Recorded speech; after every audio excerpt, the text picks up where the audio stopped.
changes it. The slide changes. The last video came.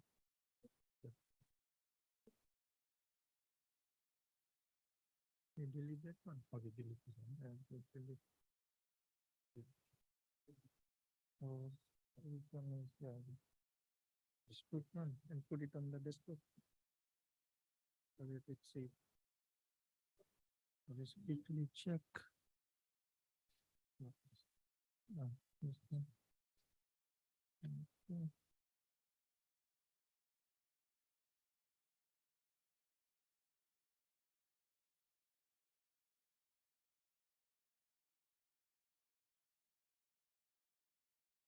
Just quickly check on the slides.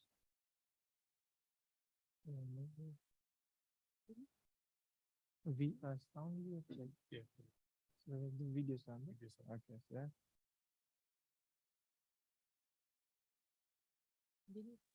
Impromptu one, but design message type very. I believe today definitely I describe the status of RTI. We definitely read a policy to create more awareness for the importance of RTI. No? Yes, sir.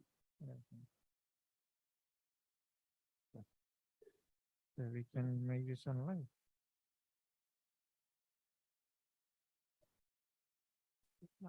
PowerPoint works. I mean, sorry, this thing. Okay. Because we need to, because I need to give that to the chief guest there. I just test it from the IT box. Okay. So they will have to button.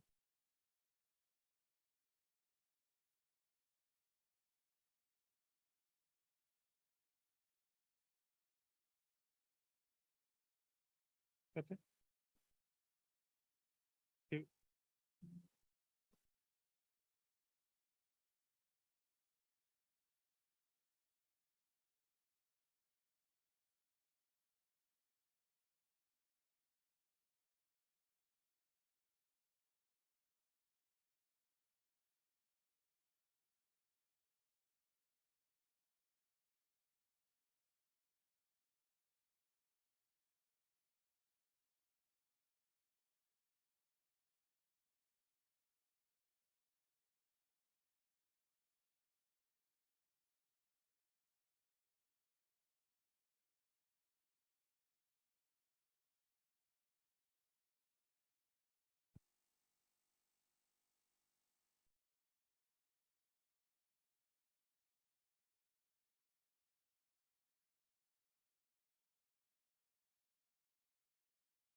Good morning and Bula everyone. We will begin with the program shortly. Meanwhile, just some housekeeping rules. In case of an emergency, we have 2 points of exit, one at the top and then one on the right. We would also like to remind you all that this is a non-smoking room. So while we wait for the program to begin, please use this time to network with the RTI team members. And if you have not registered, please get registered because we also have some giveaways.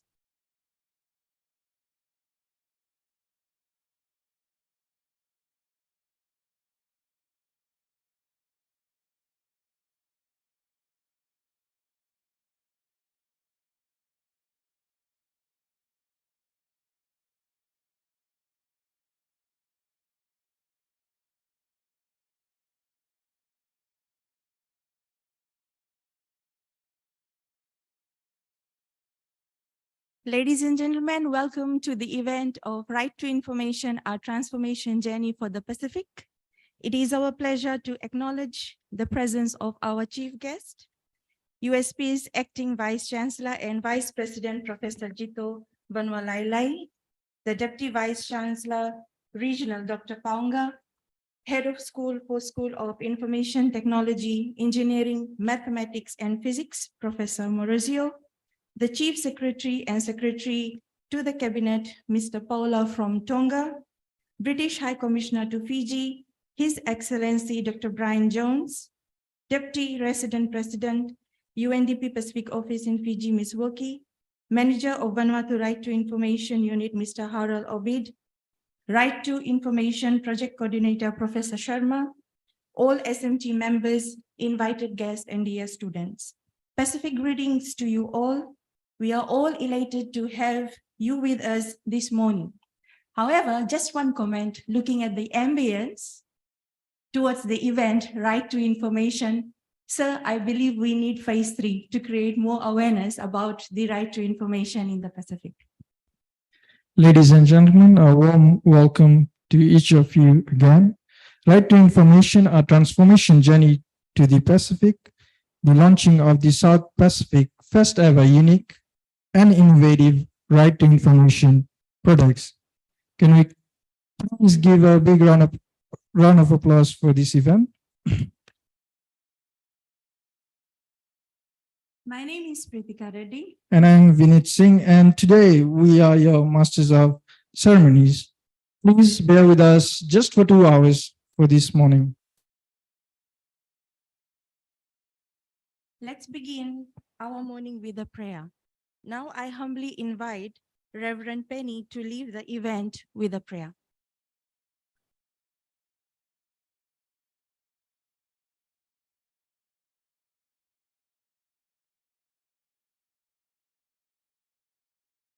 Once again, greetings to everyone in the good name of our Lord. I sincerely believe God is always bringing change, and the change is always for our goodness. Please allow me to read the book of Psalms. Psalm 71.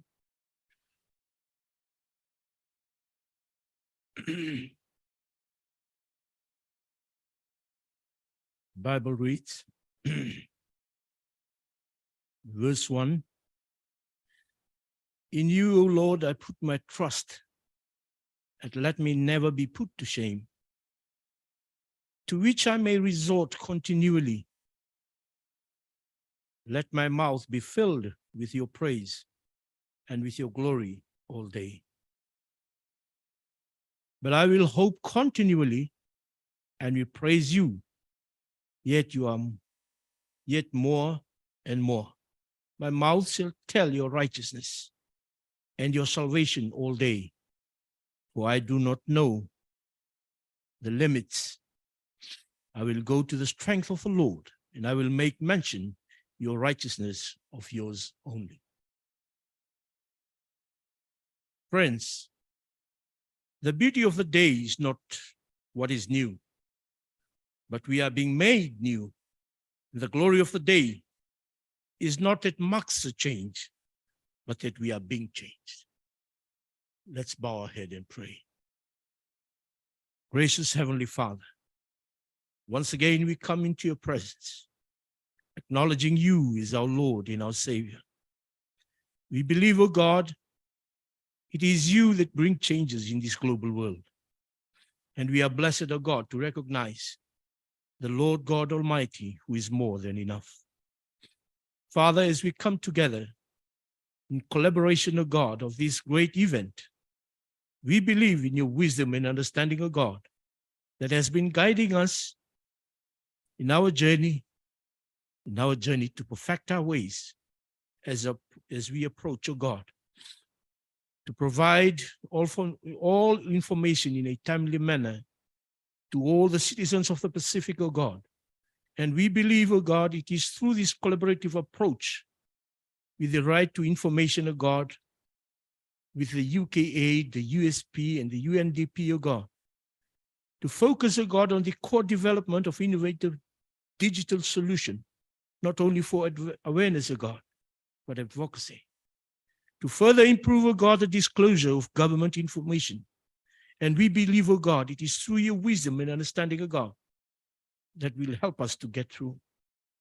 Father, thank you, O God, for helping us, O God, to have the idea so that we can influence, O God, the nations of the Pacific, O God, by the information, O God, to their disposal. And we believe we will make a difference. There are some information, O God, that needs to be readily available for citizens to access to.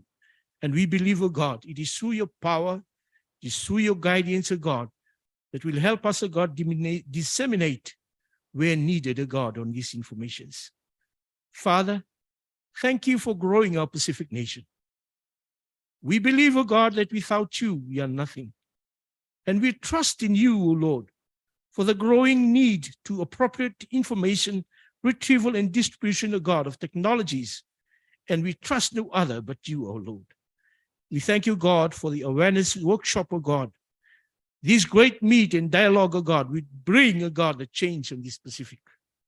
Father, thank you so much for guiding us. And thank you so much for providing, O God, the wisdom and understanding, O God, to the global leaders of the Pacific that is shaping the Pacific, O God, into a better future for those who are going to come after us. Father, help us with your wisdom and understanding. Let there be greater deposit of wisdom into each and every one. And we pray, O Father God, that we will rise into a level, O God, that brings wow to the Pacific understanding, to the access of information and the right to information through this wonderful journey, O God. We pray, O God, for no other name but the name of the Father, the name of the Son, who had taught us, O God, in our good ways of living. In Jesus' wonderful name we pray. Amen. Thank you.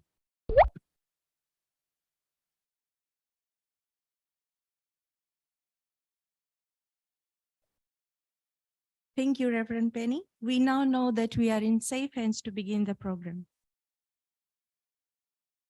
Now I humbly request members from our RTI team to garland our chief guest and our special guest for today.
Thank you, ladies. Ladies and gentlemen, please allow me to welcome Head of School for School of Information Technology, Engineering, Mathematics, and Physics, Professor Maurizio, for his welcome address. Welcome, sir.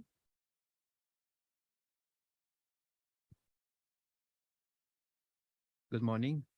The chief guest, acting VCP Professor Jito Bana Lailai, the Deputy Vice Chancellor Regional Dr. Paunga, the British High Commissioner, His Excellency Dr. Jones, Deputy Resident Representative of UNDP, Mrs. Workey, the Chief Secretary and Secretary to Cabinet at Prime Minister Office of Tonga, Mr. Paula Mau, the Manager of Vanuatu Right to Information Unit, Mr. Harold Obed, Professor Bibya Sharma, who is the leader of RTI project, the members of the USP SMT, invited guests, the media personnel, ladies and gentlemen.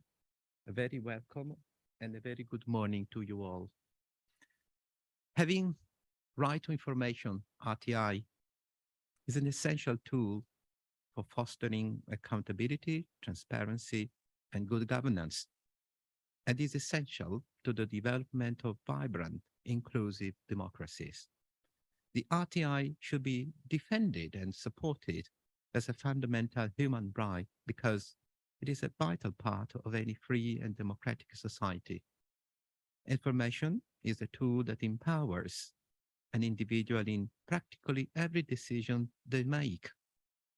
In the Pacific, RTI has been gaining a lot of popularity in recent years as people are gradually becoming aware of the various information dissemination processes and the importance of RTI as a basic fundamental human right. The collaboration between UNDP, USP in 2021 made a timely push for RTI advocacy and awareness to a much larger South Pacific network with 3 focus groups: Fiji, Vanuatu, and Tonga. The Pacific Island countries, PICS, as developing countries, are in great need to align their strategies and their practices with other developed countries. While the RTI is one of the best tools to tackle corruption and maintain accountability and transparency, it is also important to note that for many PIC countries, the enforcement of RTI law and policy is quite slow. The purpose of this event is to launch innovative RTI tools, RTI mobile app, RTI website and e-course to celebrate the completion of phase 2 and prepare for phase 3, broadcast the RTI tools to other regional countries. This event will raise awareness to the right of information practices implemented in the Pacific and beyond with integration of human-centered design methodology, while encouraging the stakeholders to collaborate and provide open data and information to all citizens. To showcase also that innovative digital tools have the potential to remain sustainable beyond the lifetime of the project. We are deeply grateful to the UK government for funding the UN Peace Project Strengthening Anti-Corruption, Transparency and Accountability in the Pacific Island countries, Pacific Anti-Corruption Project, the United Nations Development Program for collaborating with our university, of course, the School of Technology, Engineering, Mathematics and Physics for partnering with the UNDP Pacific Office to facilitate the ambitious yet very important project, and regional, of course, the regional USP campuses, Tonga and Vanuatu, as well as Lautoka and Lambasa campus. So to all of you, we are really very, very grateful. Special recognition is due for our chief guest, Professor Jito Lailai, who is also the university's Deputy Vice Chancellor and Vice President of Education. Sir, we express our biggest gratitude for accepting our invitation to deliver today's keynote speech A great welcome also to our extraordinary guests, Deputy Resident Representative UNDP Pacific Office in Fiji, Mrs. Yemaras Werki, and joining us virtually all the way from Tonga, His Excellency the Prime Minister of Tonga. And last but not least, a big welcome to our amazing guests for availing themselves today and joining us to celebrate the launch of the RTI tools and e-course. Today's event will be hopefully filled with great discussions and presentation of the work done so far through this project. And I would like again to thank the RTI team for this great initiative. And I stop here so we can begin the program. And I wish all of you a valuable and wonderful time. Thank you again.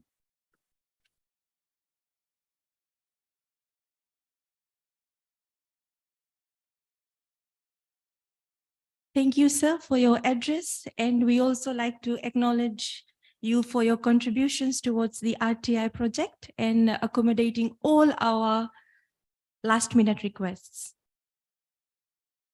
So, ladies and gentlemen, we have with us Mr. Vinit Singh, as he has introduced himself. And he was one of the most demanding personals and critical persons when it came to report. So Vinit, how was your RTI journey? Can you share with our audience, please? Sure, Pratika. So we began this initiative back in 2021. So I remember the project started in October and towards December. So the project was coming to an end. So we had to provide a lot of reports. And I was on a vacation. So I was at a resort, and then still my phone kept buzzing and I had to answer. And then a person from the other side demanding for the report that I need it in few hours. So entire vacation went to basically writing the report, submitting the report. So that's how it started off. But on a serious note, later the project continued to 2022 and now in 2023. And we had a lot of good experience. Starting, I could say this is one of the projects that has completed good phases, meaning starting from good research, comparative analysis, a lot of discussion with the stakeholders, a lot of discussion with the actual users, doing getting research on what's out there in globe, what other countries has done, what we have to do, how this will support the Pacific. And from there, we went to phase 2, where we did more research, more work, and then coming out with these 2 amazing tools, which we will be unveiling today. So ladies and gentlemen, the great pleasure to invite the head of school again to please welcome or introduce the chief guest. Thank you. So Professor Jito Vanwalalai, he is the Deputy Vice Chancellor of Education, and currently is also our acting Vice Chancellor. Professor Jito Vanwalalai attended the University of the South Pacific.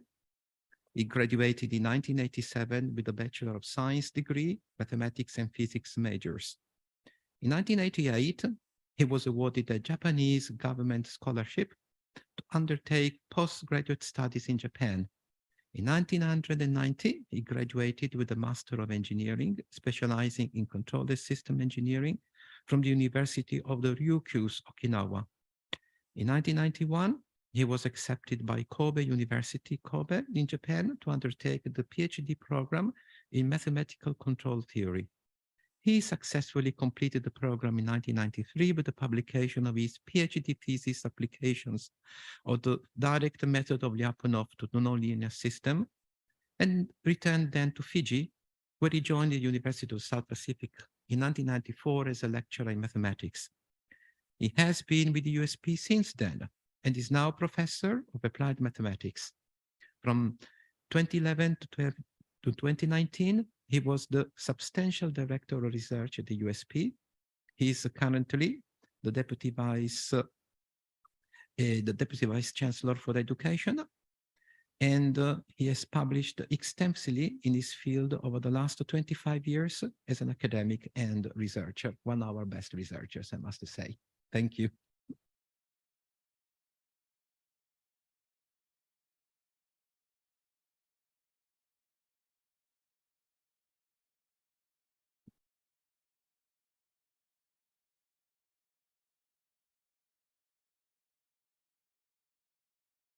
Thank you, Professor Maurizio, for those warm welcome and introduction.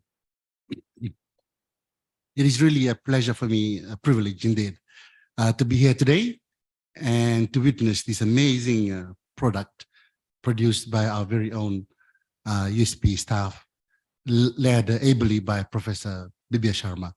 And I'm really proud to stand here before you and witness this product that we produce. So thank you so much, Professor Bibya Sharma. This morning, I would like to acknowledge and the presence of several of our prestigious guests we have here today. In particular, His Excellency, Dr. Brian Jones, the British High Commissioner to Fiji. Very good morning to you, sir. Ms. Yamrak Woki, the Deputy Resident Representative of the UNDP Pacific Office in Fiji. Mr. Paula Puvalu Mau, the Tongan Chief Secretary and the Secretary to Cabinet at the Prime Minister's Office in Tonga. Mr. Harold Obed, the Manager of Vanuatu Right to Information Unit. And we have also our Deputy Vice Chancellor, Regional and International Collaboration, Dr. Masaso Paunga. And of course, also here with us is Professor Bibya Sharma sitting on the other side. A very good morning to you, sir and madam. And also I would like to acknowledge the presence of our senior management team who are here today as well.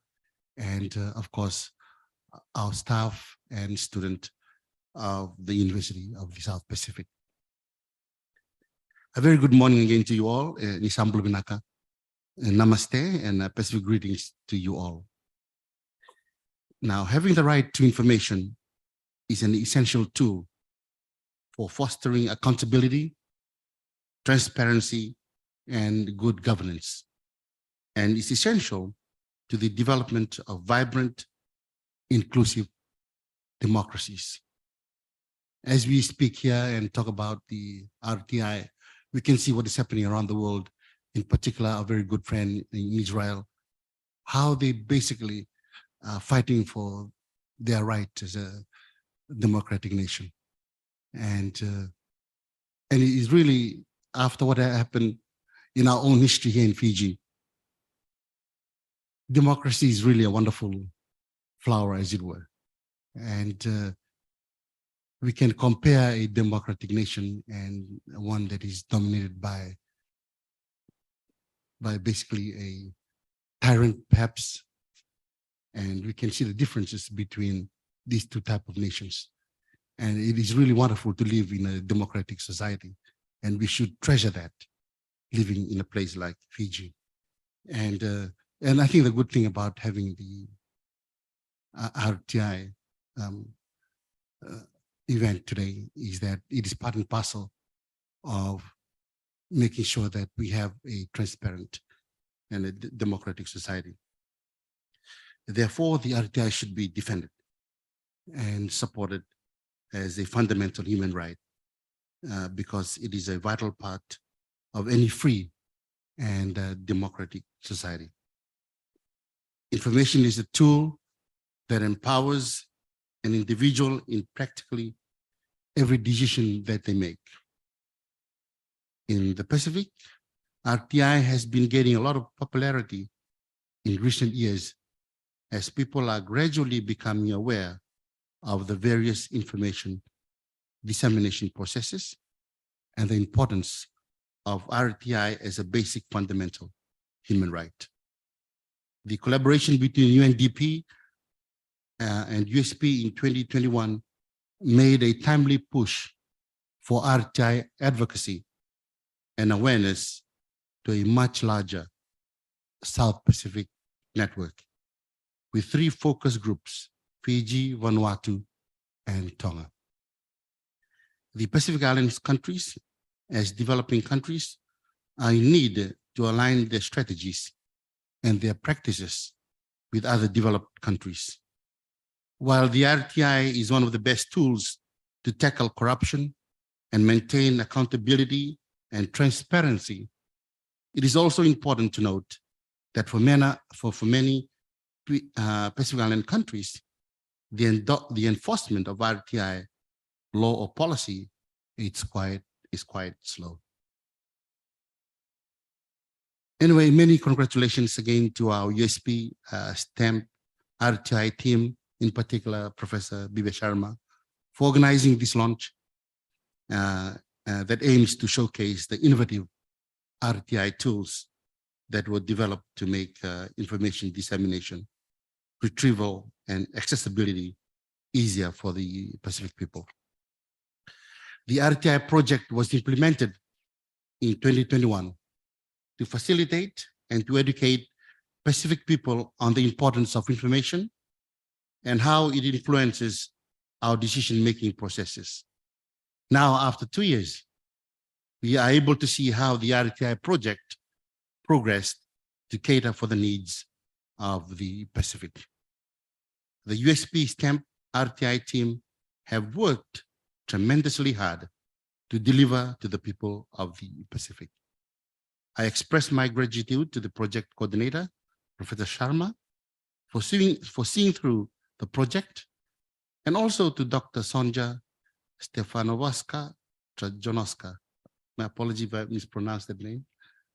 The anti-corruption advisor of the UNDP Pacific office in Fiji, for believing in the USP team to perform this amazing work and miracle. I would also like to convey my appreciation to the UK government for funding the UNDP project, strengthening anti-corruption, transparency, and accountability in the Pacific Island countries. I would like to thank the United Nations Development Program, UNDP, for collaborating with our university. And also the School of Technology, Engineering, Mathematics, and Physics for partnering with the UNDP Pacific office to facilitate the ambitious yet very important project. And the regional USP campuses, Tonga, Vanuatu, as well as Lautoka and Lambasa campus. Indeed, we are grateful. We are grateful indeed for your help and support. Now, the purpose of this event is fivefold. Number one, it is to launch the innovative RTI tools, the RTI mobile app, the RTI website, and the e-course. Number two, it is to celebrate the completion of phase 2 and prepare for phase 3. Number three, broadcast the RTI tools to other regional countries. Number four, this event will raise awareness of the right to information practices implemented in the Pacific and beyond, with the integration of human-centered design methodology, while encouraging the stakeholders to collaborate and provide open data and information to all citizens. And number five, to showcase that innovative digital tools have the potential to remain sustainable beyond the lifetime of the project. I would like to remind the audience again that RTI is not just about the government's commitment and proactive actions, but also about the empowerment of individuals to obtain the right to information at the right time, to make well-informed decisions that can aid businesses in reaching greater heights. In conclusion, I'm sure that the tools that will be showcased today will create a bright roadmap for the future of RTI in the Pacific Islands. And at the same time, the collaboration between higher educational institutes, the NGOs, and other Pacific Island countries would fill some of the pre-existing RTI gaps in our Pacific communities. As far as the university is concerned, we are fully supporting this project, and going forward, indeed, we have plans to revitalize our programs and, if possible, to include aspects of the RTI in our programs. We have, as you know, we've got 4 courses that are compulsory to our students, and 2 of them are dealing with the Pacific cultures, the Pacific Society, and perhaps one of those could include aspects of the RTI as well. It's something that I can talk about with Professor Sharma after this. And also the importance of having those apps provided freely to everybody, and that will allow everyone to access the important information out there. I believe that now we have the information to Tonga, and the team will be doing the same thing to Fiji. So with those words, I would like again to congratulate Bivya Sharma, Professor Sharma, and his team for the wonderful work that they have done.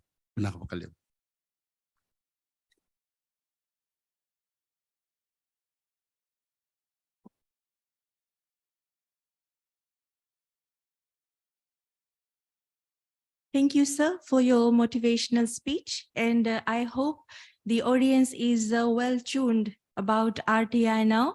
Don't worry, hopefully we'll have more workshops on RTI so that you can know why we are creating this advocacy of RTI in the Pacific. And we also have our unique products that will be launched today for you to know about RTI.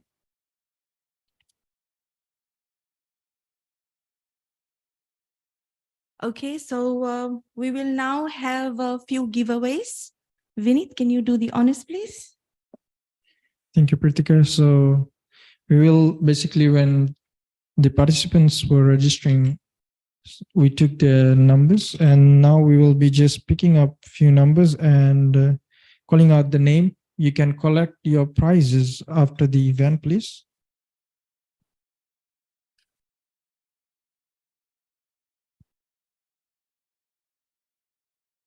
So the first one is Shoaib Bag.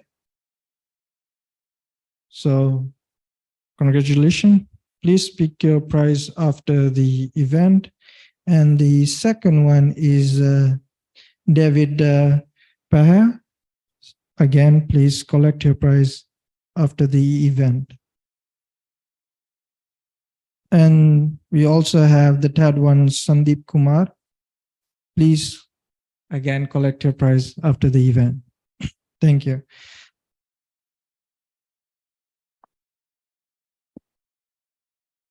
Moving on, we now take the opportunity to acknowledge the stakeholders and the USP Tonga campus staffs for their contributions towards the RTI project.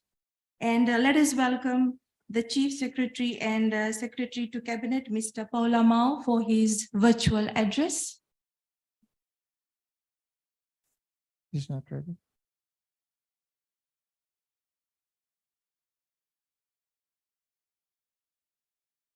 Okay, so we have apologies from Mr. Paula Mao. He's not able to join. He is not able to join us right now via Zoom. On that note, let me invite the British High Commissioner, His Excellency, Dr. Brian Jones, for his address.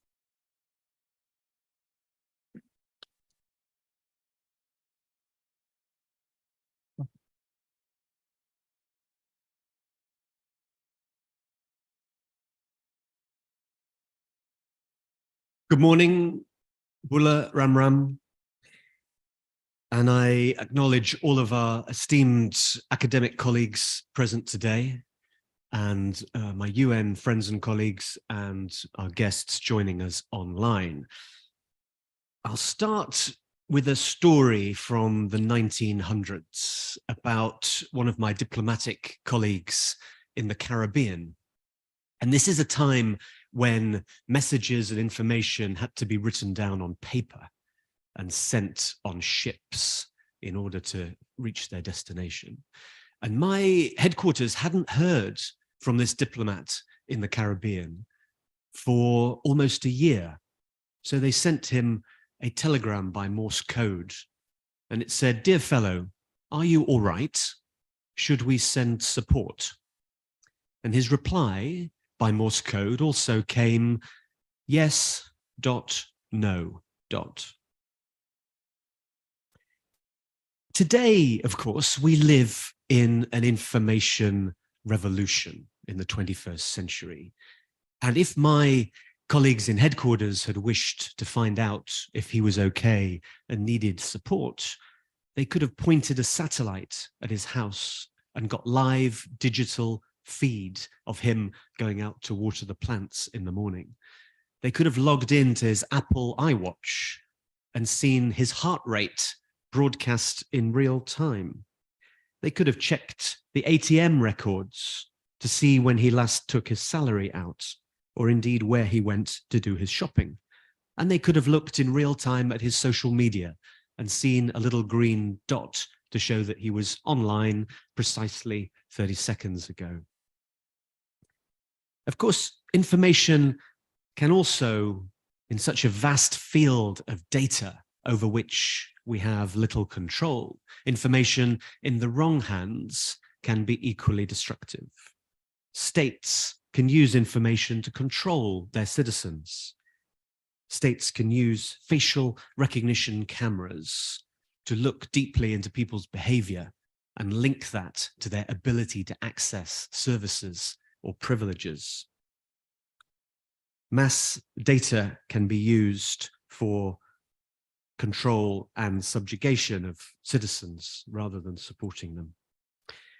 Russia's illegal and brutal war against Ukraine also is an information war, where stories and narratives, videos and voices are put out across the vast internet to fight Russia's angle of this conflict. But we, with our Pacific partners as liberal democracies, know that information in the right hands and wide access to information leads to better decision-making, leads to better governance, and leads to progress and poverty alleviation. We're not limiting ourselves to just the ideas of one or two leaders in Moscow or in Pyongyang, but we're expanding our thinking to the minds and the contributions of millions of people.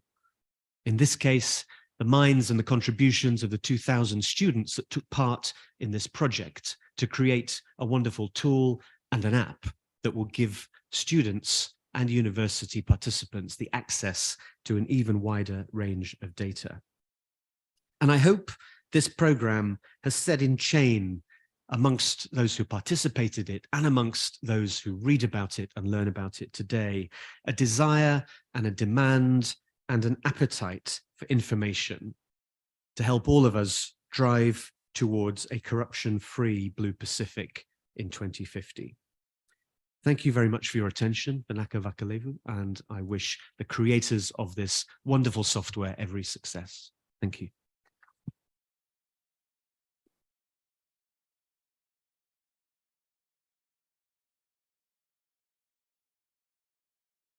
Thank you, sir, for your address. And we also acknowledge the support of the UK government towards the RTI project, and we look forward for your support in future as well.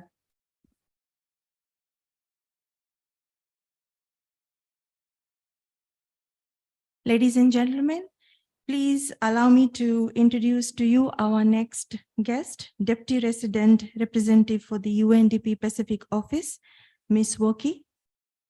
Ms. Woki has over 20 years of rich experience in policy advisory and program management, covering 3 regions, namely Africa, Asia, and Middle East and North Africa countries. She has also published in reputable journals on economic and policy issues and contributed meaningfully to the UN-wide effort. Ms. Woki assumed her role as Deputy Resident Representative for the UNDP office on 24th September 2021. May I now invite Ms. Woki for her address.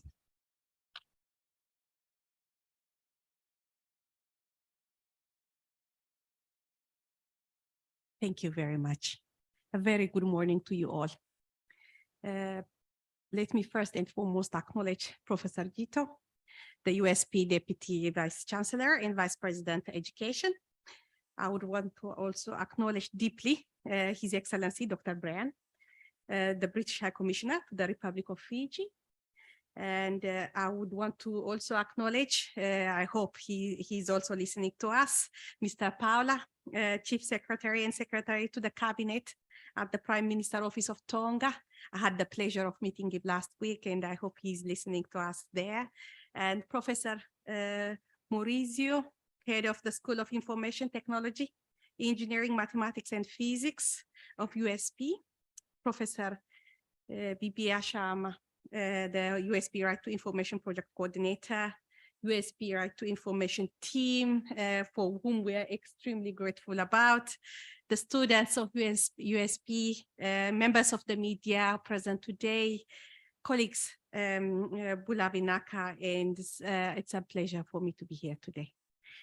On behalf of the United Nations Development Program, I'm pleased to welcome you all to this overview and showcasing of the achievements related to the advancement of the right to information in the Pacific through the academic initiative and knowledge products and tools developed by our partners at the USP. This work for us is supported by UNDP as part of our Pacific Anti-Corruption Project funded by the government of United Kingdom, for whom we are extremely grateful.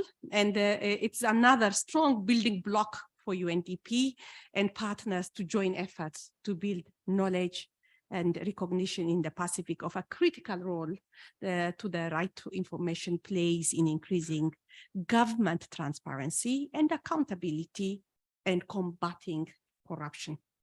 The right to information is a fundamental pillar of democracy, ensuring that citizens have the knowledge needed to make informed decisions and hold their governments accountable.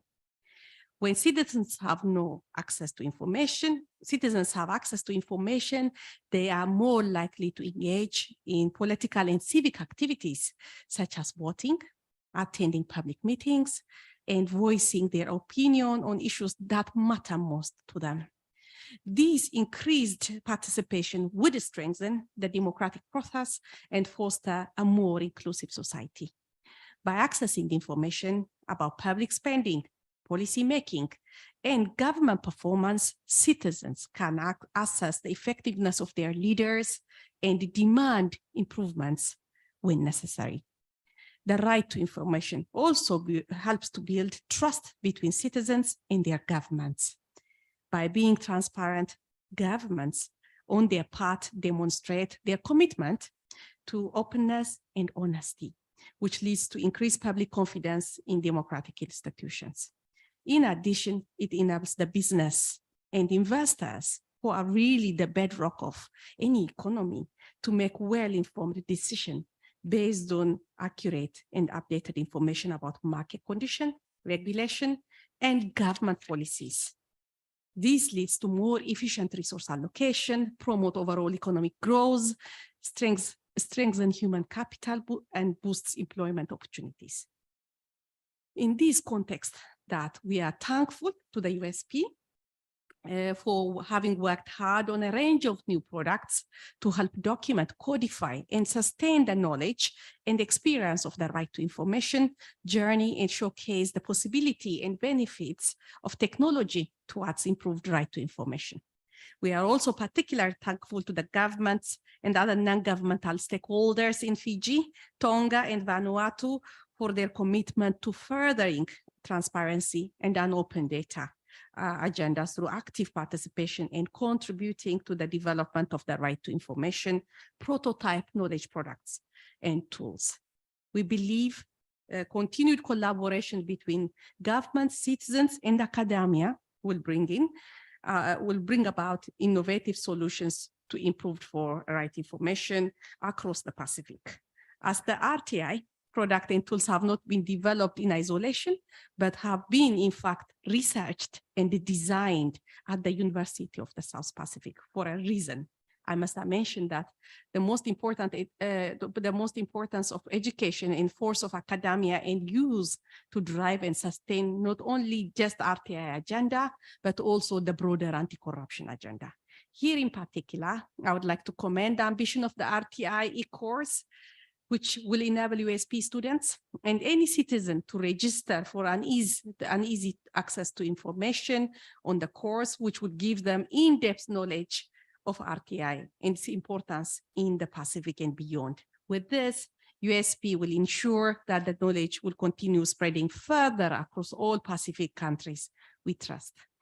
I hope that the RTI course will serve the long-term purpose of continued education awareness raising among Pacific students and will inspire them to further research, promote and demand RTI, including as a powerful tool in the fight against corruption.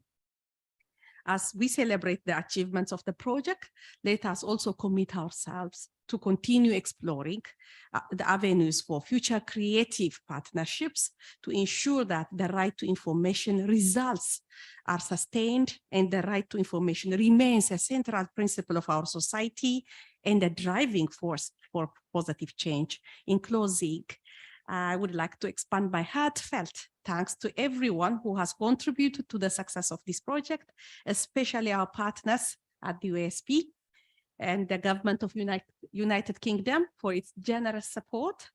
Together, we are making a difference in the lives of all citizens and building a brighter, more democratic, and more prosperous future for the Pacific region.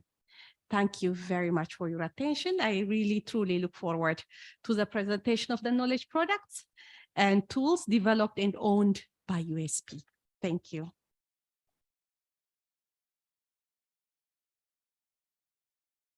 Thank you, Ms. Woki, for your deliberation. Indeed, it's very important to sustain such product for future, and only then it can be successful. We will now take this opportunity to acknowledge the stakeholders and USP Vanuatu campus staff for their contribution to this project.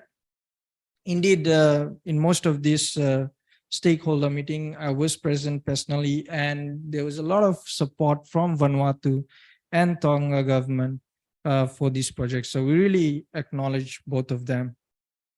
Now we have a virtual address by the manager of Vanuatu Right to Information Unit. So there's a video by Mr. Harold Obert, which I will play next. Thank you. Ladies and gentlemen, a very good morning and Pacific. Delighted to be part of today's RTI launch. Ladies and gentlemen, a very good morning and Pacific greetings to you all. I am delighted to be part of today's RTI launch event, where we have all gathered to celebrate the launch of the digital solutions that have been designed by the USP UNDP team to solve the issue of information inaccessibility in the South Pacific. Unfortunately, due to my schedule, I am not able to join you through Zoom, but nevertheless, I am delighted to share my message with you today. USP STEM Right to Information team deserves a lot of praise for planning this inaugural event, which intends to highlight innovative RTI tools that were created to improve information dissemination, retrieval, and accessibility for the Pacific people. Today, we are witnessing the result of the collaboration between USP and UNDP, with which today's Pacific countries are moving forward. The Vanuatu Parliament approved the RTI Bill Act of 2016 in November of the same year, and on February 6, 2017, it was implemented by the government. An interesting fact for you, we are one of the first countries to do this in the Pacific. Another point of our more updated information is that the UNESCO survey for 2023 on the strength of RTI legislations had placed Vanuatu on the 14th place out of 135 countries surveyed. And we're looking forward to having many other countries on board with RTI legislations. The right to information is given legal support by the RTI statute, which also mandates information disclosure by all government organizations. Additionally, it creates a complaints process in the event that authorities withhold information. Though RTI is not relatively popular in the South Pacific, we aim to change that, and through this innovation, awareness and advocacy, we hope that each and every individual understand that RTI is their fundamental human right. I express my gratitude to the project coordinator, Professor P.P.R. Sharma, his team, USP STEMP RTI, and UNDP Pacific Office in Fiji for the tremendous work done for the people of the Pacific. In December 2022, my team met with RTI team at USP Malus campus to discuss the fundamentals of RTI in the Pacific. I'm happy that we were able to engage in such a brilliant conversation, and it is even wonderful to see the plans for innovation come to fruition today. Here I would like to raise another point of information, that in partnership with UNDP, Vanuatu was also able to have a digital portal developed and is also ready for launch. The right to information is a powerful anti-corruption tool that gives people the right to access information held by public bodies. With such collaboration and movement, we hope that many people and countries can join hands and recognize the importance of these initiatives for the people of the Pacific. I am looking forward to using the RTI Pacific mobile app, as this will make information to be accessible right on our fingertips. I'm also delighted by the creation of the e-course, as this will allow awareness on information access to reach all levels of the society. For conclusion, I would like to take this time to remind each and every one of us once again that RTI is an important tool not just for the government's commitment, but for the empowerment of individuals as well. It is important for us to make decisions that are well informed. Thus, I believe that the right to information is your key. I am sure that this development will fill some of the pre-existing gaps in our Pacific communities, and I cannot wait to see more initiatives from our team. Thank you for having me speak at this event. Enjoy the rest of the program.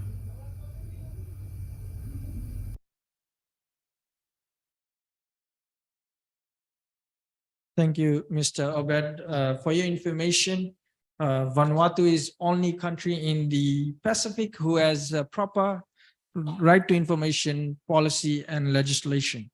So all the thanks to the Vanuatu government for that. And ladies and gentlemen, now we will have some presentation. So I'd like to humbly request our chief guest and special guest to please take the dedicated seat which is in front here, so that we can continue from here. While our guests are making their way to their seats, just a small story that I encountered and would like to share with you all about right to information. So I was coming to the event, and my inner thoughts were, what story would I share with you all? And surprisingly, I think AI heard me, because when I checked my phone before entering the event hall, a story about a 5-year-old popped up about his right to information. So what happened is this little boy, this 5-year little boy, lost his bicycle, and he asked his parents to take him to the police station. And when he went to the station, he asked the police officer to document about his lost bike and do an investigation. The officer didn't take him seriously because he's just a 5-year-old boy, but he demanded them and made them write his statement. So that becomes his right to information. So we see from this small story about this 5-year-old boy that right to information is a human right, and whether it's a child, it's an adult, or whoever it is, from whichever country, it is right of an individual. Thank you. May I now please call upon the RTI project coordinator, Professor Sharma, to please take us through the journey of RTI.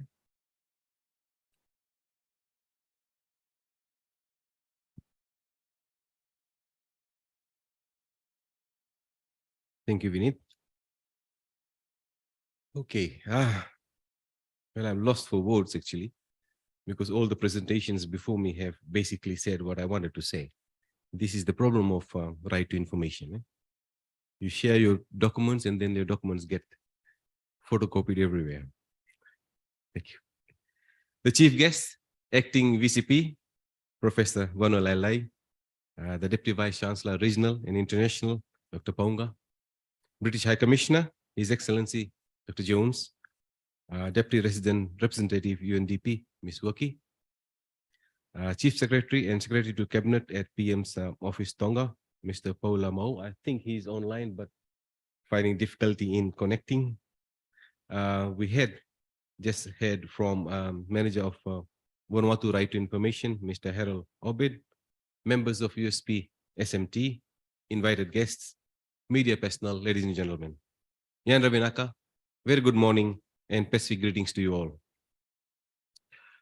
Normally, in my past so many years of presentations, I try to do an icebreaker to make everybody comfortable.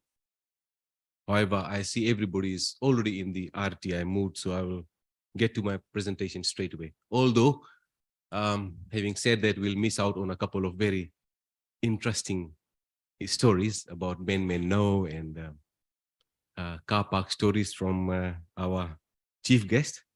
But I think that's sensitive information, so you'll have to seek permission to get that.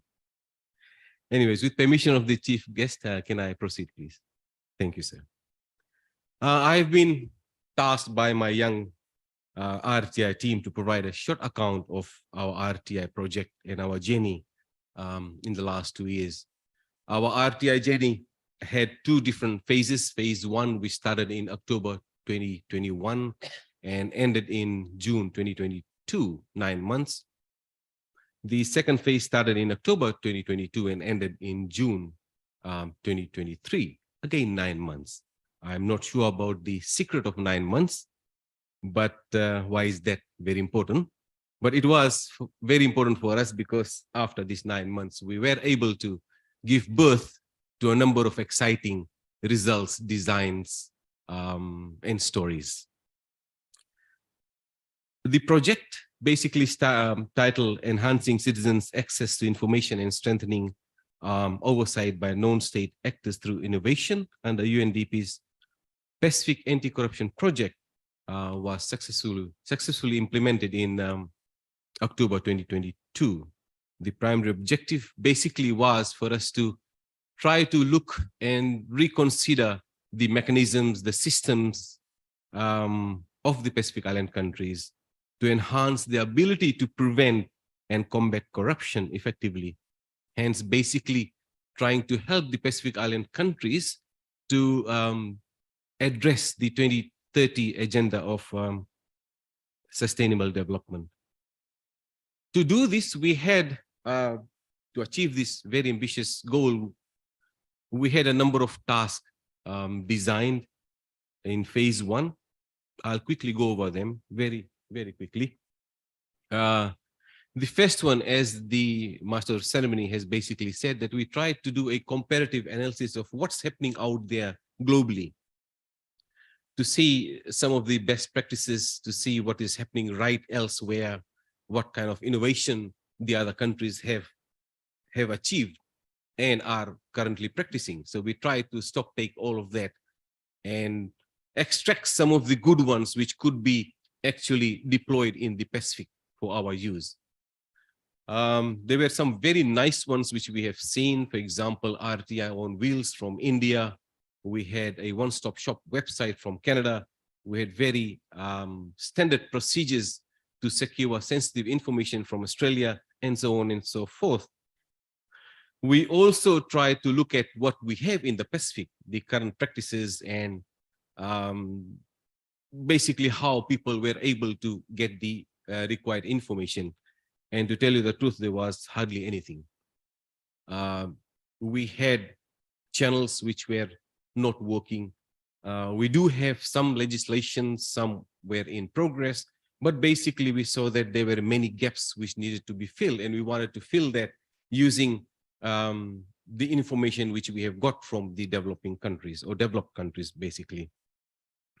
We wanted to strengthen the communication channels between demand and supply sides, and we also wanted to have this sort of channels and tools which actually showed gender equality and inclusivity. That's what was our aim. So we brought some of the things from there and we integrated them into our workshops. So the second task for us was to try to have multiple workshops all over. Of course, we had only selected Fiji, Tonga, and Vanuatu because we could not go to all the countries, but we thought, okay, whatever lessons learned from these 3 countries will then be extended to the other countries of the South Pacific. So we had different sessions spanned across Fiji, Vanuatu, and Tonga. And actually, we had participation of more than thousands of students and individuals. We were also, I might add here that on the side, we also had the student union having workshops, RTI workshops for the students as well. So collectively, we actually made a very big impact in at least trying to create awareness of RTI in the Pacific. We also tried to gather information preferences from our participants on what probably they want in their countries, what sort of RTI tools or services they would want, their preferences, their formats of information, etc. I must also add here that in the workshops, it was a little bit uneasy for us to get the information from the participants because I think RTI is seen as a political topic. So getting them to open up was a little bit difficult, but I think once we provide them with the actual benefits of RTI for both the demand and the supply, then things get better. As the other speakers have already said, that citizens will definitely benefit from this information and can make informed decisions about their businesses and anything to do with their aspect in their lives. And the governments, of course, they can improve their processes, the information delivery, and hence will make them visible, transparent, and I think it will also bring heavy footfalls during elections. That's what we hope. So we had many workshops and we had focus groups. One particular cohort which I would like to mention would be our women in businesses. We had different kinds of sessions for them.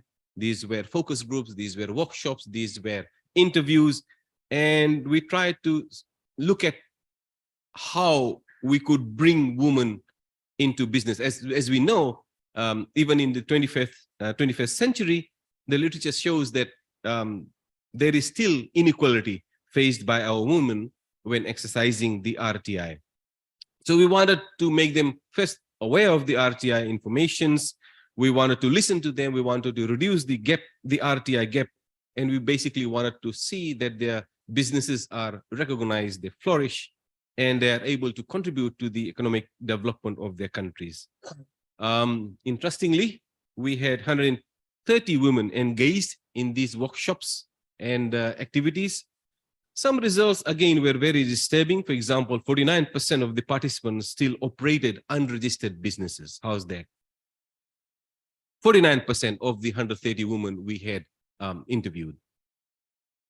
Basically, the reasons included inability to find relevant information. Some of them feared that, these are basically myths, they feared that a large chunk of their income will go to tax.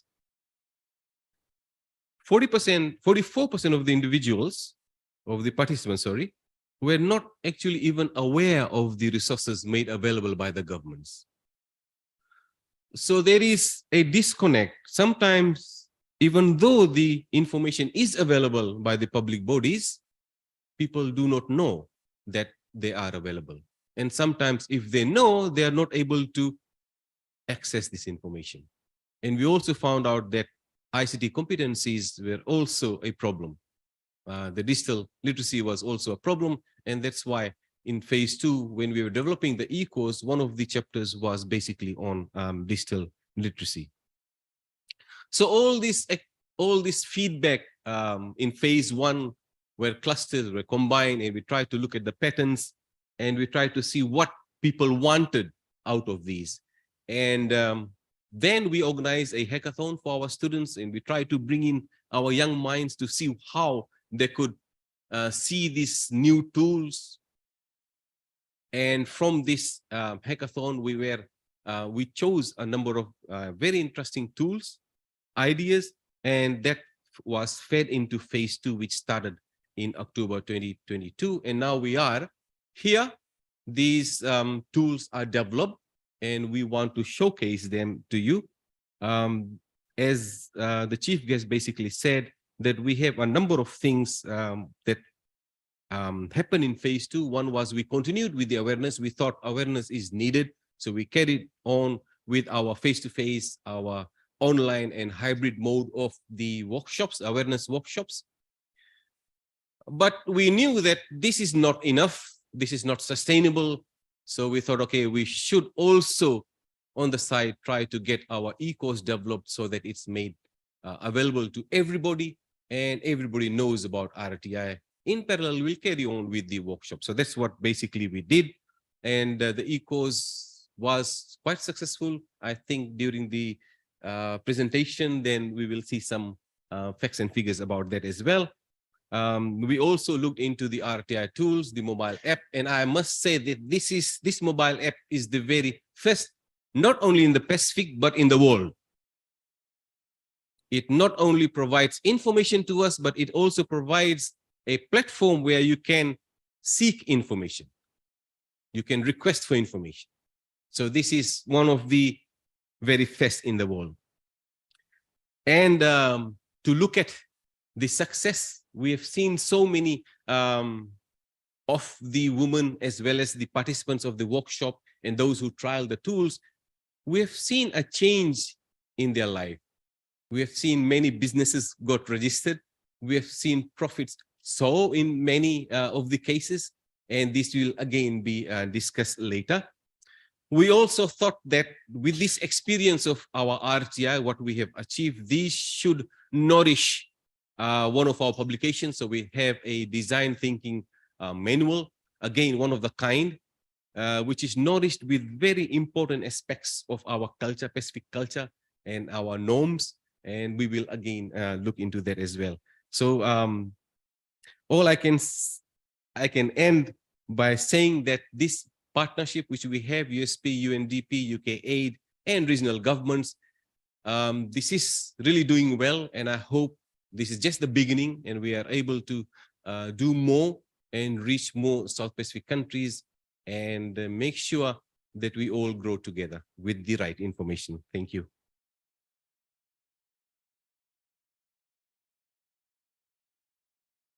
Thank you, Professor Sharma, for your good words, and thanks for all the leadership you had for this project. Ladies and gentlemen, now we are able to connect with the Chief Secretary to the Cabinet in Tonga, Mr. Paula Mao. So please let me invite him for his address. Mr. Paula. Thank you, colleagues, ladies and gentlemen. A very good morning, Malo Lele, Nisambula Binaka, and Pacific greetings to you all. I'd like to take this opportunity and congratulate our USB campus in Fiji for organizing this important event. We have all gathered here today to celebrate the journey carried out by the USB UNDP team for the issue of information for our people. Today, we're able to see the results of the RTI project, and I take great pride in joining you to celebrate this momentous occasion. Indeed, this inaugural event intends to highlight innovative RTI tools that were created to improve information dissemination, retrieval, and accessibility for our people in the Pacific. As part of UNDP's regional anti-corruption work, which extends across 14 Pacific Island countries, including Tonga, the whole of society approach has been strengthened through this RTI project. The right to information is, of course, specifically referred to in the UN Convention Against Corruption, the only legally binding multilateral international anti-corruption treaty. to which Tonga is a party since February 2020, among other 188 state parties. A week of RTI dialogue and advocacy in Tonga was held from 17th to 20th of January of this year, a week of activities and included workshops with students and inclusive dialogue with public and private sectors, civil society, and also the youth group. Raising awareness is an imperative role to play, especially in the country where the context of RTI is not fairly popular. However, I commend Professor Piper Sharma and his team for the effort and innovative solutions that aid people understand that the right to information is critically important and it's one of the basic human rights. I also thank him, Professor Piper Sharma and his team, USP, STEMP, RTI, and UNDP Pacific Office in Fiji for this milestone. The UK government, also thank the UK government for funding the UNDP project strengthening in the anti-corruption, transparency, and accountability in the Pacific Island countries. And also to the UNDP for having the trust in USP to work on the RTI project for the Pacific. Also the School of Technology, Engineering, Mathematics, and Physics, so the STEM, for partnering with the UNDP Pacific Office to facilitate this ambitious yet very important project. And of course, Professor Piper and his team. It is important for us to make decisions that are well-informed, thus I believe that the right to information is your key. I have no doubt that this project will close some of the existing gaps in our Pacific communities, and I can't wait to see what other projects, other teams will come up with. I thank you so much, and ofatu. Malo.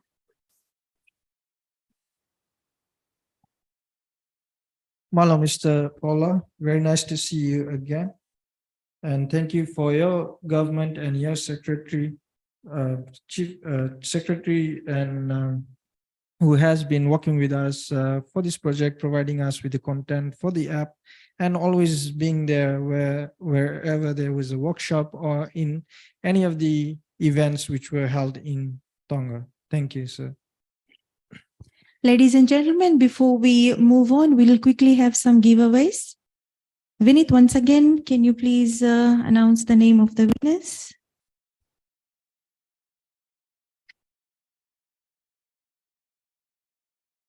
The first one is Zarina Gounder. Please again pick the prize after the event. And the second one is Ishan. So again, please pick the prize after the event. And finally, we have Anisha Chand. So congratulations to all of you, and let's continue. Moving on, the RTI project has changed lives a lot of people, including the RTI team members. From a status of people in the Pacific having no knowledge about RTI to being well informed about their right to information.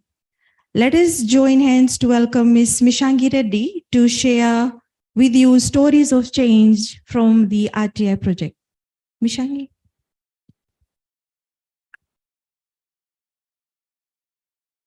Thank you, Ms. Pritika.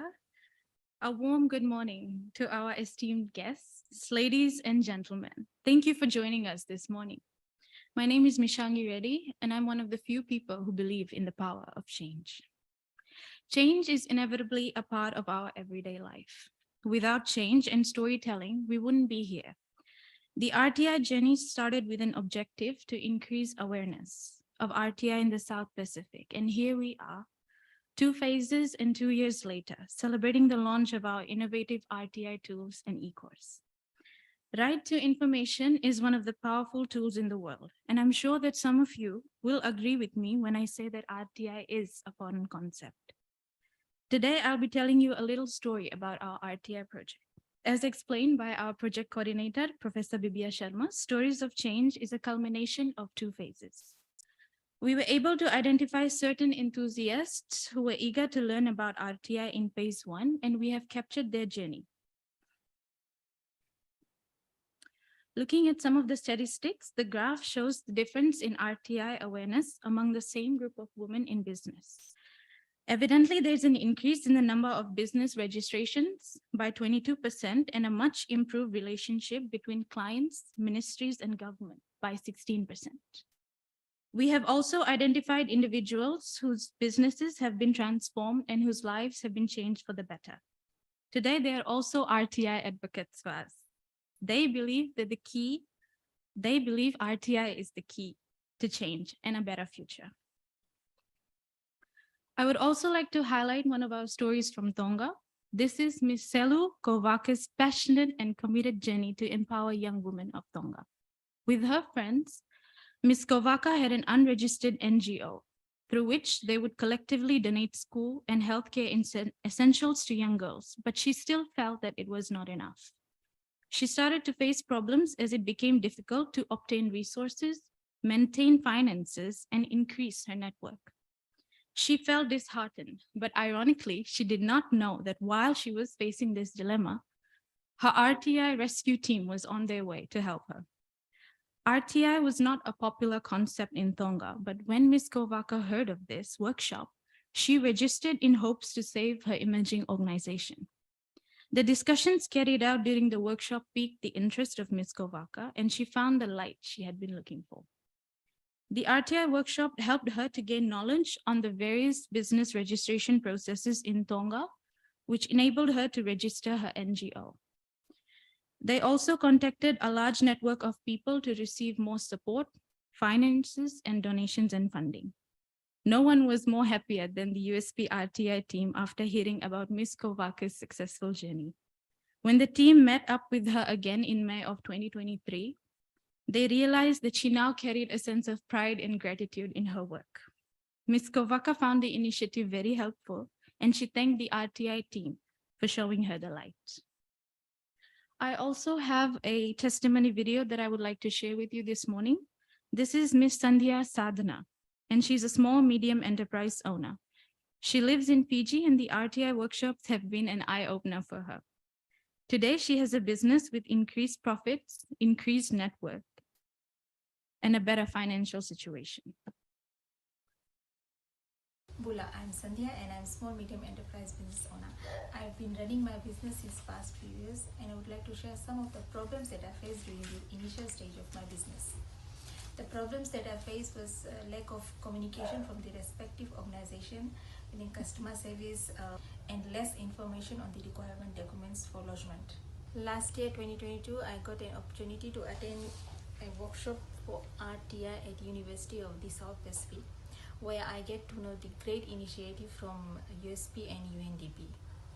Easy communication, instant online and offline access, gather all the information before you try to proceed are some of the many advantages of RTI app. Thank you Team RTI for the great initiative for the people of the South Pacific. Sandhya is also present with us this morning. Ma'am, can you please stand up for us? Ladies and gentlemen, a round of applause, please. Thank you, Sandhya. Bula, I'm Sandhya. All right. In the South Pacific, there's a huge gap that we need to fill in terms of RTI. And even though work has been carried out before our intervention, it is still important to understand that this is just the beginning. Today, I've shared a few stories of change with you, but ladies and gentlemen, the story does not end here.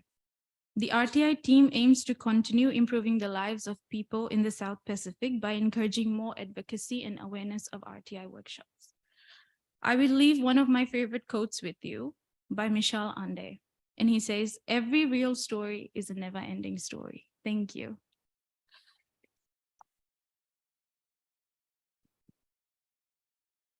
Thank you, Mishangi. Before you take your seat, where is the stories of change of the RTI team? What story?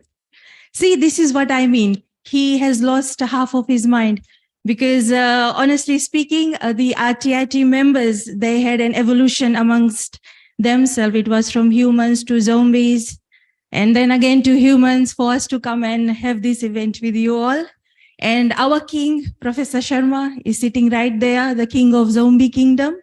That's what we used to call him, because trust me, he didn't sleep for 3 nights when we had to submit the reports. And so I'm still wondering, how did you manage that with all the work and submission of reports? Ladies and gentlemen, are you ready now to witness the South Pacific's first ever unique, creative RTI products? So first, let me now invite Ms. Swaran Ravindra to bring to you the first ever design thinking training manual designed and developed for the South Pacific and beyond. Ms. Swaran, please.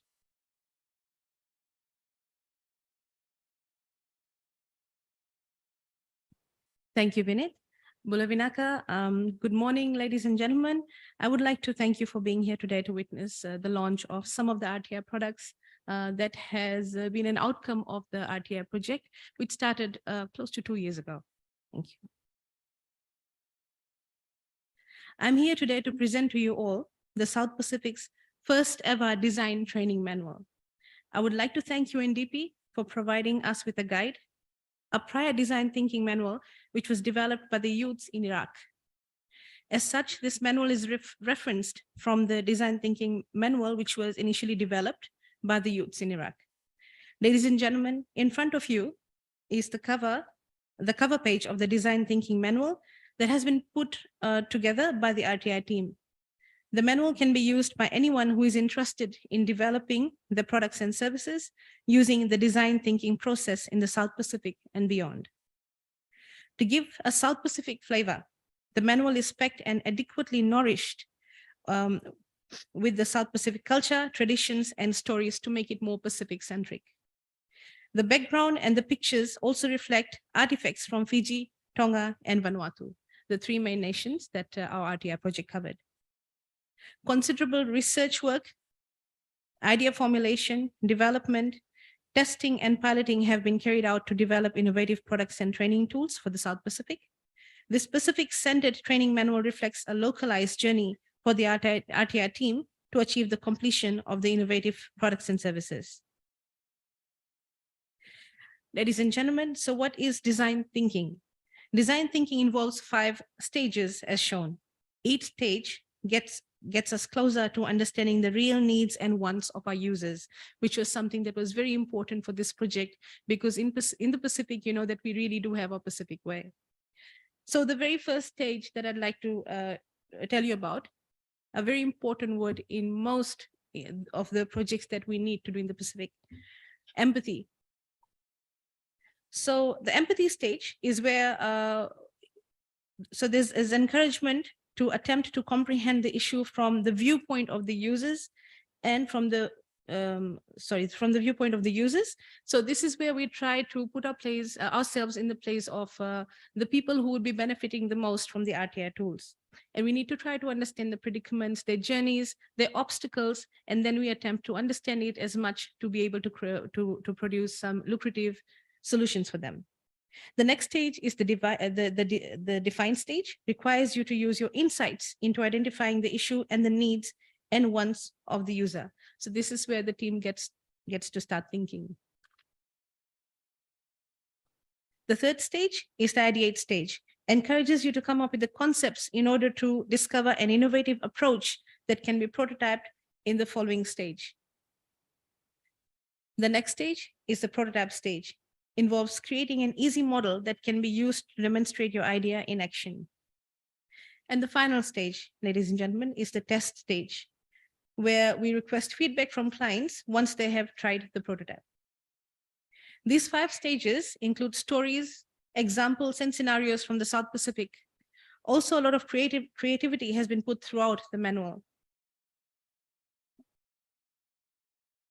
For example, the reader will receive badges for each stage after reading the chapter, emphasizing the achievements for each stage. At the end, the reader gets a trophy. We have tried to be as creative as we can so that the benefits of RTI can reach every citizen in the Pacific. So slides 4 and 5 show some snippets from the manual. The manual has such generic solutions for each stage so that the readers can curtail this as their needs and as per the needs and products. So we have tried our best to create this, the solution through the manual in such a way that it should resonate with every user. The manual also visually narrates copra farming through the eyes of a Pacific. The manual also visually narrates copra farming through the eyes of a Pacific Islander, something that adds creativity to the training manual. The current version of the manual is under the microscope so that we can try our best to remove anything that would be contradicting the needs of the users. We are in the process of continuous improvement. So we are trying our best to remove any issues that there may be and keep updating the manual as we see fit for the users. The manual should also be available to interested users who would want to use the design thinking manual as a guide. So this is something that the Pacific needs. And if I were to share with you, one of the most important things, as you have seen the stories of change, is the fact that in the Pacific, we need to understand we have Pacific-centric issues, which is quite different. We may have issues, the rest of the world may have issues too. But in the Pacific, we have certain issues that are highly Pacific-centric, which needs a lot of empathy, and it also needs that we are able to develop Pacific-centric solutions as well. So, ladies and gentlemen, I present to you the Design Thinking Manual. Thank you.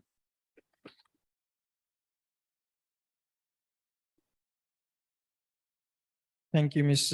Ravindra. Indeed, a great manual to guide us for any starting of the project. So if you are planning to start off with any project in the Pacific, you are most welcome to use this guide.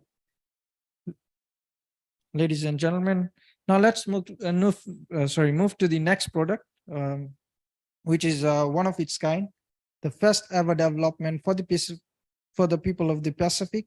A lot of research and expert advice has been conducted for this. I would like to invite Ms. Pritika Reddy to unveil this product to you.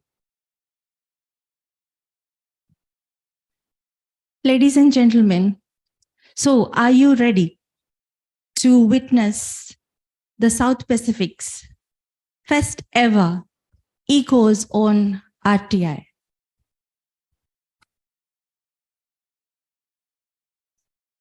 Only the RTI team seem to be ready. What about our audience? Are you ready? Okay, thank you. So I would like to invite our chief guest, Professor Vanwalalai, to unveil the RTI E-course to all our guests.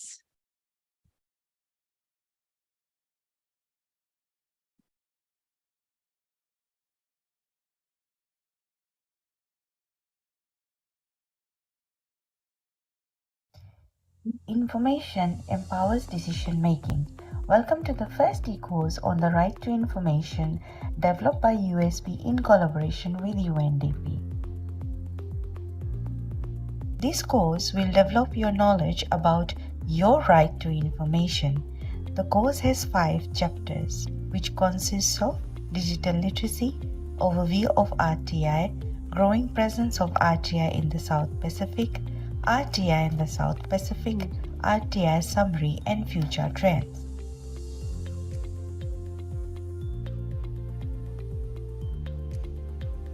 More information about the course.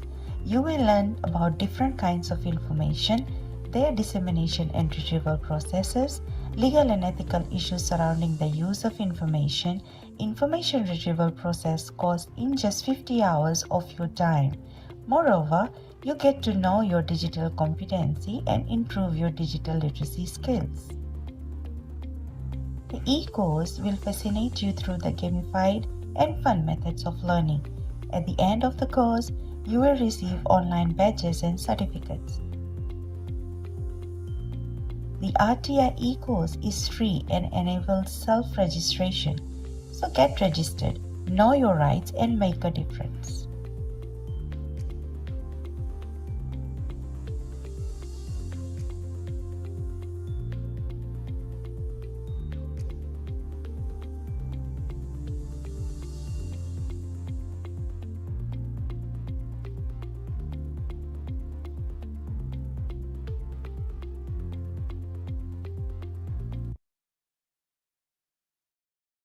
Ladies and gentlemen, that was our first attempt to an e-course on RTI.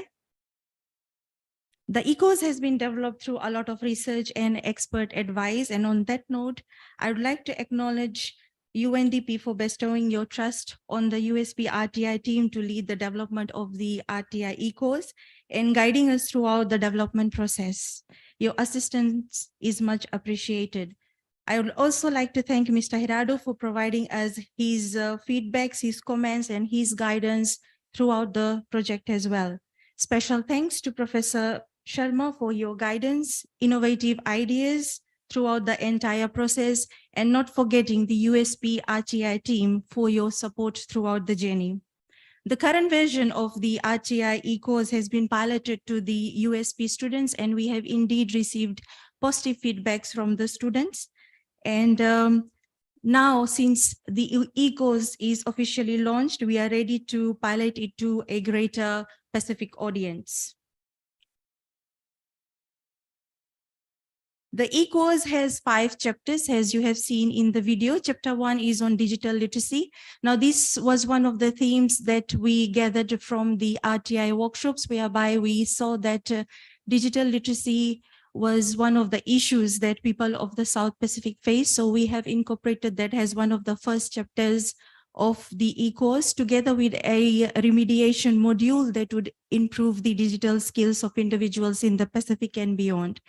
Chapter 2 is an overview of right to information, brief history, how it began, and what are the activities that other countries have carried out. Chapter 3, growing presence of right to information in the Chapter 4 is right to information in the South Pacific, all about the workshops that has been carried out, a number of South Pacific countries who have RTI law implemented, and the progress of other countries. And Chapter 5 is right to information summary and future trends. The course is also gamified and has online badges and certificates for the participants. So what's next? The team is planning to enhance the course by making it into a 250 learning hour course, which will be self-paced once again with more content and interactive videos. Ladies and gentlemen, meanwhile, after this event, please do have a look out for our flyers and advertisements for you to get registered to the course and attempt it yourself. Before I leave, once again, thank you all for your presence this morning.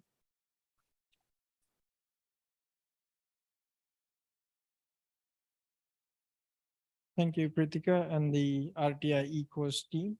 Great initiative. And again, we would like you to go through the course after this. We'll quickly just do a final giveaway names.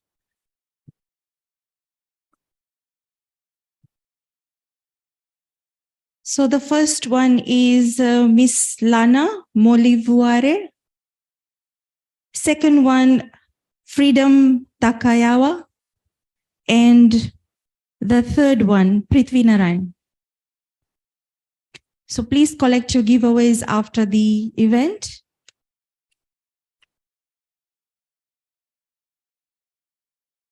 Moving on to our next product. Once again, ladies and gentlemen, are you ready to witness the launch of one of our innovative products from the RTI team for the Pacific? The first ever unique, innovative product. Yes? Are you sure? Okay, so may I now invite Mr. Vinit Singh to unveil the product for you all. So are you really sure you want to see this? As Professor Sharma said that this may be first in the world with its features. So let me take you, before even going further, I would like to give this opportunity again to our chief guest, with his handsome look today, let's have this launched.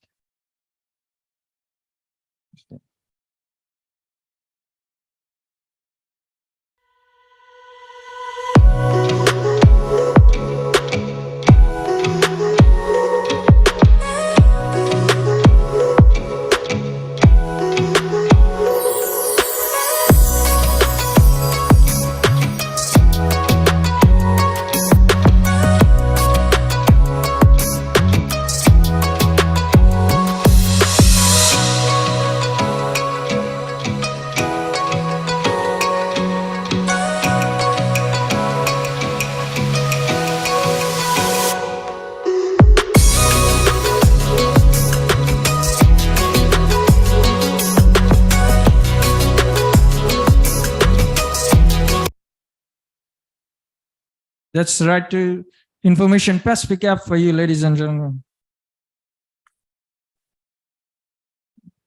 Before I explore the app with you, I give this opportunity and time for you to download this app. There's two QR code, one for Google Play Store, one for App Store, whichever phone you are using, Android or iOS. You can please go ahead, download this app. We'll give you some time.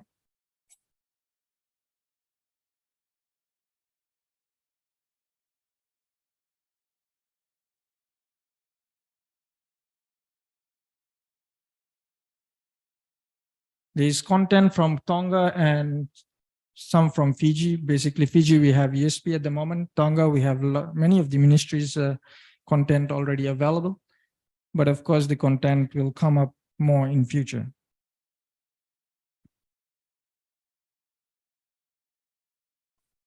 So you can continue downloading. Sorry, let me explain you further what the tool is doing, the app is doing. We have two part of this tool. One is the backend web application. One is the mobile app. The backend application is for the stakeholders. Stakeholders who are our stakeholders. Stakeholders can be any government agencies, NGOs, private firms, whoever needs to disseminate the information. Now, we want to make this as one-stop shop for the Pacific. Having said that, that means we want the information to be readily available to each of the citizens in the Pacific on whatever information they need. So let me take you through the journey. We started with a lot of research, again, initial workshop, hackathons, and from which we collected the initial ideas, features, and with the hackathons, again, our students were very creative. They came up with a lot of solutions, which we took on board. And from there, we generated the features. We came up with the design, features, requirements, and so forth. Later, we conducted most workshop to finalize the features. This workshop was with the actual users, the citizens, as well as the stakeholders, what the stakeholders want, what the citizen want. When I say what they want, like what kind of information, the format of information, whether it should be textual, should it be video, audio, and many other things. Then we moved on the design and development. Further, the initial development was done through the USP's IP project, thanks to the team at STAMP again. For that, later with our development team, we continued the development to make it at an enhanced version. And then we did alpha beta testing with the actual citizens and stakeholders, where we got whatever fixes we need to do, and we did that fixes. And then we again piloted with the citizens in Lautoka, Tonga, and Lambasa, and get the feedback from them and further enhance the product. That doesn't stop there. We will keep enhancing the app for future. The features the app has, firstly, the dissemination of information. So if you talk about RTI, the main thing you are concerned about is retrieving the information. You want the information to be available at your ease, whether it can be easily accessed, that's one thing. And how user-friendly is it? How accessible it is? Again, we have been considered considered the design of people with disability. We have the features such as text to speech, meaning once they click on the play button, the text will have the audio for it. So the information being disseminated by different stakeholders, for example, Ministry of Health would like to give out the information on COVID details. They can push the data through the backend. The information will come to the app. The stakeholders have their own access. They can only access their part of content. Nobody else can access that. So that gives the entire ownership of the content to the stakeholder, as well as the government agencies. So if I am in Fiji, as soon as I enter Fiji geolocation, so I will get the information for Fiji. As soon as I go to Tonga, the information for Tonga will be readily available for me. But there's also a switch button where I can switch the country and get the information for relevant countries. If the information is not available on the app, then the next feature comes in, and that you can request for information. So basically there's a form where you can fill in all the information, what you need, and you can suggest which stakeholder is involved with this particular information. So you can submit your request and the information directly goes to the stakeholder, which then can provide you with the information. Next, we have maps. Maps basically gives out all the relevant information, restaurants, schools, and many other things which are available already on Google Maps. But what unique we have here, for example, if you're opening the restaurant business, if you are interested to open a restaurant business, this particular app information available there should show all the restaurants available in the area. Not only that, but what type of food they sell and what are the people's preference around. So as a businessman, when you want to open the restaurant, you will be using that particular information to decide what type of restaurants you can open. So that is the idea we are putting behind for this particular feature. News and notification, if you subscribe for a stakeholder, you will keep getting the news and updates for that particular stakeholder. If you have subscribed for Ministry of Health for health tips, you can you can be informed about all the tips from them. And notification, just like any other apps, you can get the push notification directly on the mobile phone. So ladies and gentlemen, that is what we have for the Right to Information Pacific mobile app and web application. We are not done yet. We will be enhancing this app further and incorporating more of the stakeholder, more of the government agencies, more of the government in future, getting the content live on the app so that it's available to all. So our idea is to have this as one-stop app for all of the citizens in the Pacific. Thank you.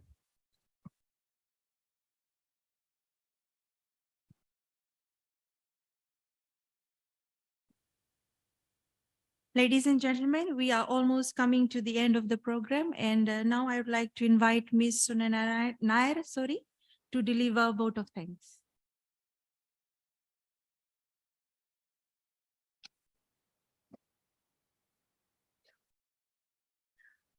Good morning, ladies and gentlemen. It is such an honor to be part of this wonderful event.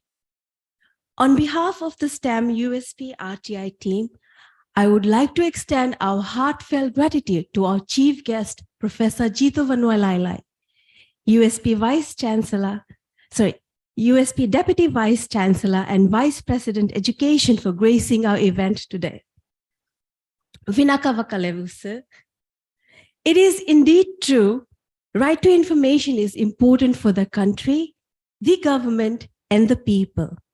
And we hope that each and every one of us understands its imperative role in our society. I would also like to thank our other special guests for availing themselves to celebrate the launch with us today. Sincere thanks to our UNDP partners and donors, UK Aid, British High Commission, and our teams from USP. Thank you for your kindness and hospitality.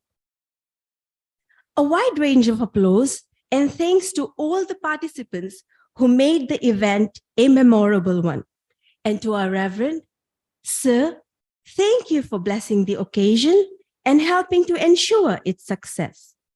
Finally, to our presenters, a big Vinakavaka level to you. Thank you for highlighting the importance of right to information through these innovations. I would like to thank all of you present here for making the time to be with us today and helping make this Right to Information launch event a great success. We are keeping our fingers crossed in hopes that Phase 3 takes place soon, and we look forward to your continued support to make it an even bigger success. Thank you, one and all. God bless.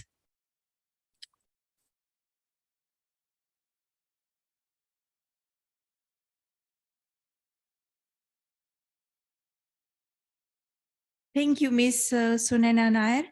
The RTI team would also join Ms. Nair in once again thanking you all for making it today to the event.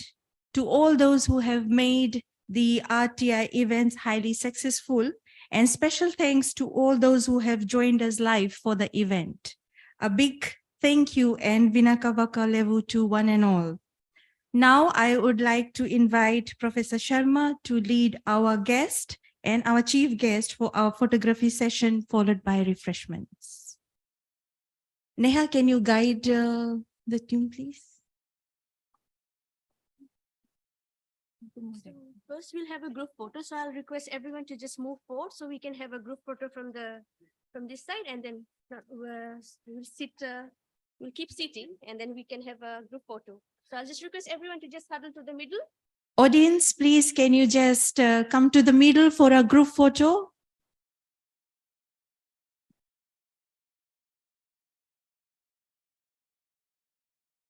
And now, media.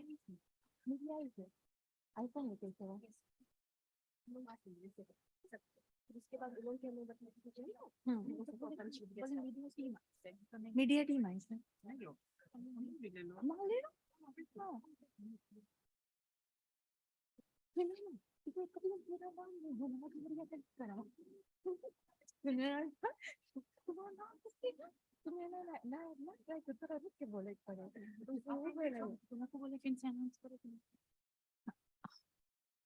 I है.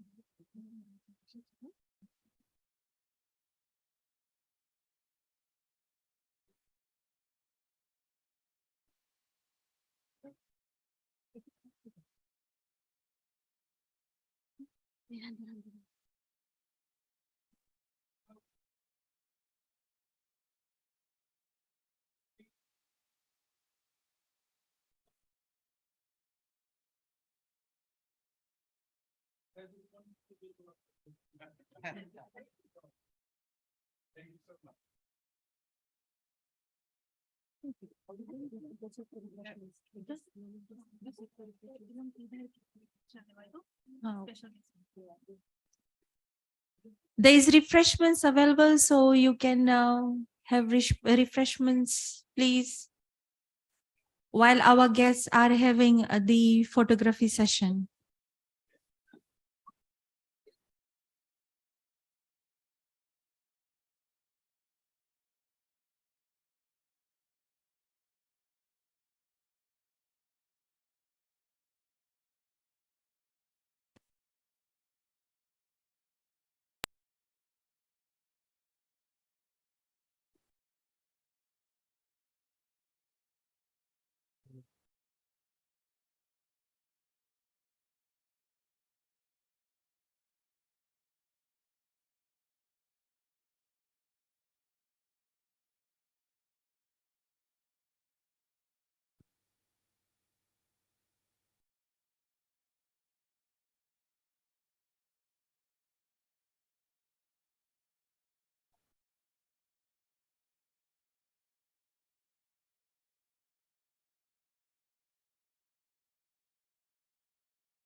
Thank you so much.